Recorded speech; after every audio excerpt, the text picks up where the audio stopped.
The Earliest Reivers by Stephen Holden. Well, that's me. Well, I'd like to introduce myself. I grew up in Cumbria. In fact, I went to school at William Howard in Brampton, near the Wall.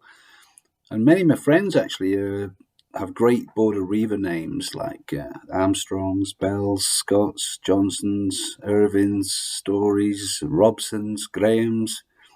It goes on, really. But since then, I went to university, and one thing I studied, and it gave me a special interest in it was early medieval British history or English history, and which I went on to develop that. And essentially, I'm a battle hunter of the Dark Ages, and we have much of the history from them times comes from the Old North. That's called in Welsh. It's called the Yehen Ogledd, or the Old North, and I think it comes from a single remaining pre-Viking library which probably existed for Viking times. And the turmoil of that, when the information was passed down as best as possible to Wales, where it was expanded upon and developed somewhat and altered a bit, probably. Anyway, cattle raiding, clan feuds, family, tribal allegiance, conflict is a worldwide phenomenon that has all but petered out in modern times. I say all but petered out because, as we know, robbing, marauding, pillaging, theft, and tribal and family affiliations go on to this present day. Historically, it was one of the oldest forms of organized thievery and appears in the Rig Veda, in the Bible. Really, we're looking for it as evidence in our area, i.e. the border reivers, the debatable area, them lands, as in the Hoyk festival.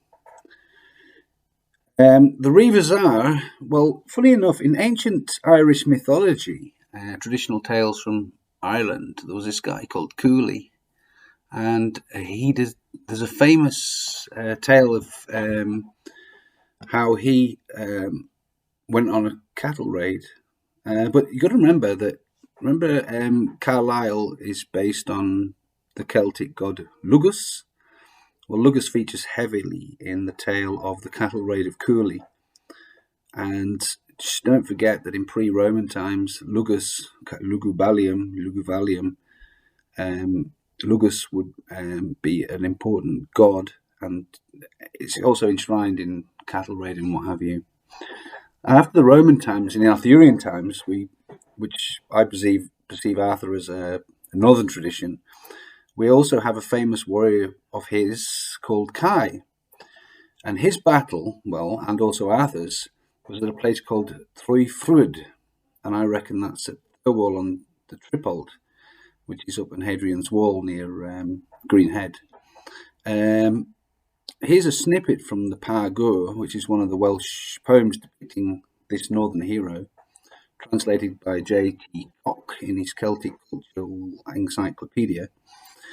From Par Gur, he says, I saw Kai Hastening, Prince of Plunder, leading plundered livestock.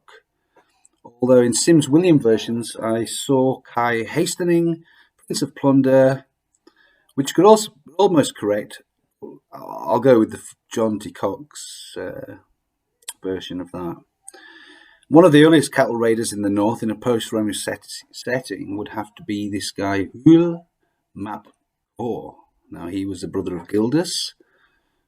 Corburn, could be from up there, definitely. And in Caradoc of Lancanfan's Life of Gildas, this is the VT sent Gildy, he says that Kai conducted a raid into Arthur's territory from Scotland. So it's another example of border reaving, if you ask me. He was caught. This is all supposed to have happened in Wales, but it's pretty much an earlier tale from the Old North. Don't forget that Gildas, as a northern writer, how else in his De Excidio Britannia could it be really big on the Great British and then Saxon invasions that he talks about a lot in his very early 6th century book. Another interesting one is this chap, Mabon, son of Modron, a northern British character, perhaps related to Urien. More about Urien later. That is Sainfach Oers, father of Urien, son of Merchingul, son of Gurus, son of Kenaus, son of Colhen, who in later depictions form Mabon, son of Modron, and he was a northern British figure appearing in the Cainferching dynasty as an otherworld protector. He was also a god. See Loch Mabon in southern Scotland. Raider, and he was also, according to Maurice Collins in the 2004, he was also a raider of cattle. See also John Koch again and John Carey, the Celtic Heroic Age, literary sources for the ancient Celtic Europe and early Ireland and Wales. Now, the best Reaver of all, Taliesin's, was his bard, and he was called Urien Reged. Famous. He was a lord, but where did he live? Well, Reged means something like the given lands, and there is a good theory highlighted by Alex Wolff that in Urien quite likely gained his kingdom at the demise of Gwergi Imperador at the Battle of Arthderid. That is Arthret near Longtown, as put up by Skene. And incidentally, the name Arthderid, or Amterid, as it's called in the Annals Cambrai, means, and this was noted by Wolff, Armstrong, which is a great Reaver family, so there could be a connection there.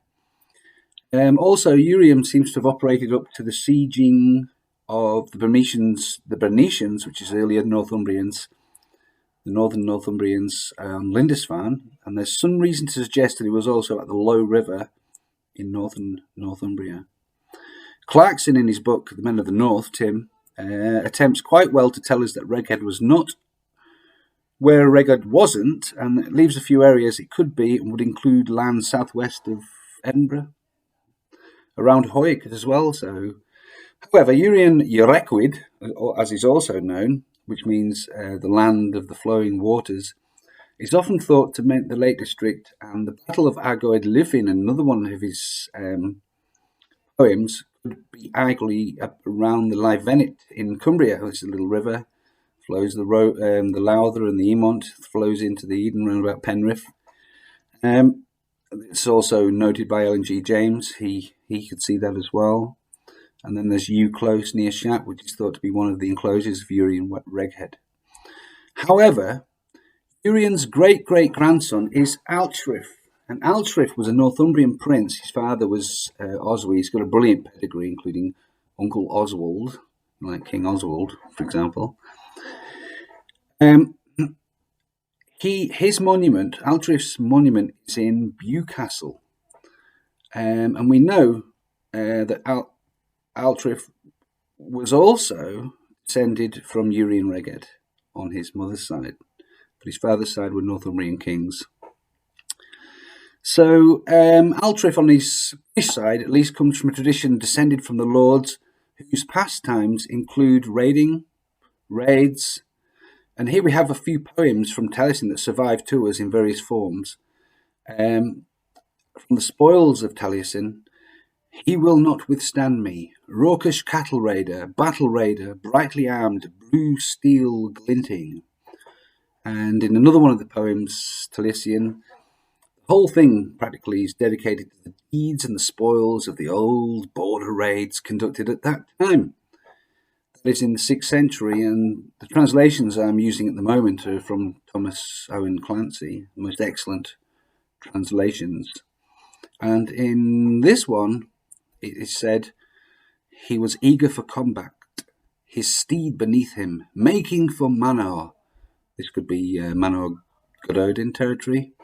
And greater gain, profit in plenty, 80 the same colour, milk cows and oxen, and each of them comely. And this is definitely a cattle raid. Later in that poem, after praising the great deeds of valour amongst the poem, he says there would be no famine, herds of cattle surround him, well armed, weapons gleaming, like death his spear mows down his foes. So that's the snippet of what I feel like reaving, border raids, tribal feuds. There's nothing new as we go into the border reaving times. It was something that happened a thousand years earlier, and well, that's what I think anyway. You can read the clues in the old sources, you know. So anyway, no man is an island, and I always like to thank my friends that helped me doing this study. Keith, Allen, the Chris's, Wayne, Alex, Robert, Flint, and everybody else I can't name at the moment, and so I can't go on forever. But one day I'll put it down in a list. So yeah, thanks. I mean, good luck with the Border Reaver Fest, and hopefully we can come in person one day and give a much broader and larger speech, lecture on the matter. Thanks very much.